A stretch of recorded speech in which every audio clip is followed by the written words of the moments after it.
শাহজালাল আন্তর্জাতিক বিমানবন্দরে কার্গো ভিলেজে অগ্নিকাণ্ডের জন্য কর্তৃপক্ষের গাফেলতিকে দায়ী করেছেন ব্যবসায়ীরা। তারা বলছেন, অগ্নিকাণ্ডের ফলে বাংলাদেশের ভাবমূর্তি ক্ষুণ্ণ হয়েছে। অন্যদিকে ফায়ার ফাইটিং অ্যাসোসিয়েশন বলছে, গুরুত্বপূর্ণ স্থাপনাটির অগ্নি ব্যবস্থাপনা ছিল দুর্বল, যা কোনো অবস্থাতে আন্তর্জাতিক মানের নয়। জাহিদুল ইসলামের প্রতিবেদন। হযরত শাহজালাল আন্তর্জাতিক বিমানবন্দরের কার্গো ভিলেজ অগ্নিকাণ্ডে পুড়েছে আমদানি করা কাঁচামাল, রাসায়নিক এবং বিভিন্ন পণ্যের নমুনা সহ গুরুত্বপূর্ণ নথি। এই গার্মেন্টস মালিক বলছেন, অগ্নিকাণ্ডে পুড়েছে তার পণ্যের 60টি নমুনা চালান। সেগুলো অনুসরণ করে তৈরি করা হতো রপ্তানির জন্য পোশাক। আমার স্যাম্বল ইয়ারেসগুলো ম্যাক্সিমাম ক্ষতি হয়েছে, আর স্যাম্বলের বাটন টাটন আসছিল কিছু 7টা আইটেমের আমার ক্ষতি হয়েছে। বাইরে তো শঙ্কিত 4-5 জনের টেলিফোন বাজি, তোমাদের দেশের এই অবস্থার ভিতরে আমরা কি অর্ডার প্লেস করতে পারবো কিনা। পোশাক রপ্তানিকারকদের সংগঠন বিকেএমইএ বলছে, আগুনে অন্তত 250টি গার্মেন্টসের পণ্য পুড়েছে, যার ক্ষতি হবে দীর্ঘমেয়াদী। এই পণ্য দ্বারা যেই পরিমাণ মানে আলটিমেটলি আমরা পণ্য রপ্তানি করতাম পরবর্তীতে, সেটা আরও কয়েক হাজার কোটি টাকা হবে।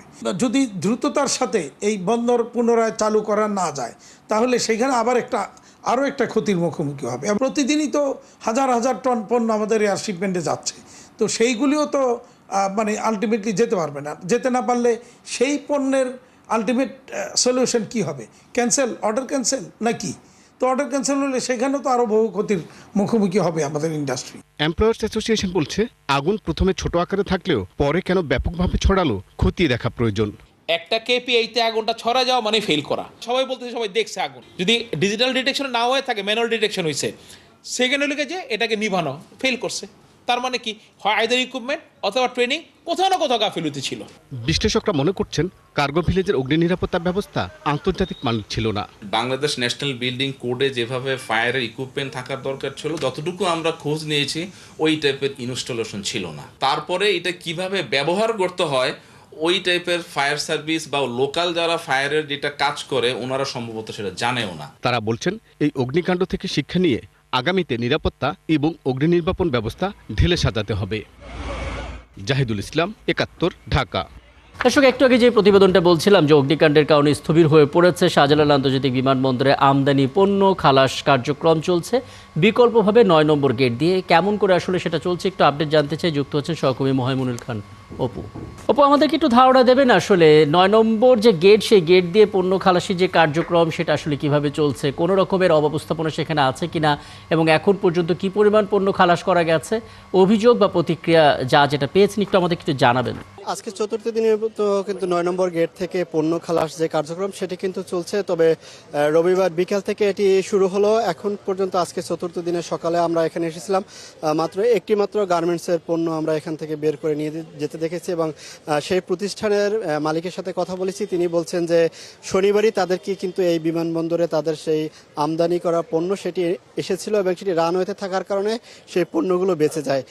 দেখতে পাচ্ছেন যে আমি যে গেটের সামনে রয়েছে, এখানে বিভিন্ন ব্যবসায়ী যারা রয়েছেন তারা কিন্তু এখানে এসে উপস্থিত হয়েছেন এবং তাদের পণ্য যেগুলো বের করে নিয়ে আসবেন তার জন্য কিন্তু অপেক্ষা করছেন, এবং বিভিন্ন কাগজপত্র নথি এবং যেগুলো পুড়ে গেছে সেগুলো ডকুমেন্ট নিয়ে কিন্তু তারা এখানে এসেছেন। আমরা এখানে ঢাকা কাস্টম এজেন্টস অ্যাসোসিয়েশনের সহসভাপতি রয়েছেন একজন, আমরা তার কাছ থেকে জেনে নেব যে আসলে আপনাদের পণ্য খালাস হতে কোনো বিড়ম্বনা রয়েছে কিনা, এবং সব কিছু মিলিয়ে যদি বলতেন যে আসলে কেমন সময় লাগছে। আসলে এই ভয়াবহ দুর্ঘটনার পরে সীমাবদ্ধতা থাকবেই। সীমাবদ্ধতার মধ্যেও আমাকে বলতে হয়, আমাদের কাস্টমস কর্তৃপক্ষ ইতিমধ্যে 3টা রোস্টার করেছে। রোস্টারের মধ্যে প্রভাত এবং দিবা এবং নৈশ। আমার মনে হয় কাস্টমস কর্তৃপক্ষ থেকে আমরা যথাযথ সময়ে শুল্কায়ন করতে পারলেও এক্সামিনেশনের জায়গাটা আমাদের একটু বিলম্ব হচ্ছে, কারণ যেহেতু আমাদের প্রবেশ নিয়ে একটু বিতর্ক রয়েছে, প্রবেশ নিয়ে একটু সীমাবদ্ধতা রয়েছে। আপনারা জানেন আমাদের কাস্টম হাউস থেকে এই জায়গাটার অবস্থান হলো প্রায় 1.5 কিলোমিটারের মতো। এই 1.5 কিলোমিটার জায়গায় স্বাভাবিক চলাফেরার জায়গাটা একটু সীমাবদ্ধতা রয়েছে। এখানে র্যাবের অফিস রয়েছে, এখানে এপিবিএন, এফসেক সব প্রতিষ্ঠানগুলো। সকাল থেকে মাত্র একটি ডেলিভারি দেখতে পেয়েছি, আসলে ভোগান্তির মাত্রাটা কেমন? ভোগান্তির মাত্রাটা আছে, আমরা আসলে সহনীয় পর্যায়ে আমরা কাজ করার চেষ্টা করছি, কিন্তু এখন তো মাল আসার সীমাবদ্ধতা রয়েছে। কিন্তু আমরা মনে করি এটা যদি একটু না হয়, স্পাইড না হয়, আরো বৃহৎ আকারে চালু না হয়, তাহলে আমাদের ভবিষ্যতে যদি পণ্য বেশি আসে তাহলে আমাদের কষ্ট হবে বলে আরো বেশি মনে করি আমরা। আমাদের উচিত হবে আসলে আমাদের এই 9 নম্বর গেটটা অনেক দূরত্ব থাকার কারণে আমাদের কিন্তু অনেকগুলো গেট রয়েছে। 1 নম্বর গেটের পাশেও একটা পরিত্যক্ত গেট রয়েছে, এবং আপনারা জানেন এবং আপনারা জানেন যে আমাদের হ্যাঙ্গার গেট 8 নম্বর গেটও রয়েছে এবং তারপরে রয়েছে আমাদের এক্সপোর্টের পাশাপাশি আরো 2-1টা গেট রয়েছে পরিত্যক্ত অবস্থায়। ধন্যবাদ আপনাকে। আমরা শেষে আরেকটু তথ্য যোগ করতে চাই, সেটি হচ্ছে যে এই দুর্ঘটনার কারণে কিন্তু 6টি ফ্লাইট বাতিল হয়েছিল এবং তার ভিতর থেকে অন্তত 4টি ফ্লাইট কিন্তু ইতিমধ্যে বিভিন্ন দেশে চলে গেছে এবং 2টি বাকি রয়েছে। আমরা বিমানবন্দরের পরিচালকের সাথে কথা বলেছিলাম, তিনি আমাদেরকে বলেছেন যে 25 তারিখের ভিতরে সবগুলো ফ্লাইট কিন্তু নিজ নিজ দেশে যেতে পারবে, এমনটা কিন্তু জানিয়েছেন। অনেক ধন্যবাদ মহিমুনুল খান রপু। এরপরে যখন আপনার সঙ্গে যুক্ত হবো তখন আশা করি যে তদন্ত প্রক্রিয়া চলছে সেটার আপডেট যদি কিছু থাকে সেটাও আমরা আশা করি জেনে যেতে পারবো আপনার কাছ থেকে। মহিমুনুল খান রপু আমাদের সঙ্গে যুক্ত হয়েছিলেন শাহজালাল আন্তর্জাতিক বিমানবন্দর থেকে।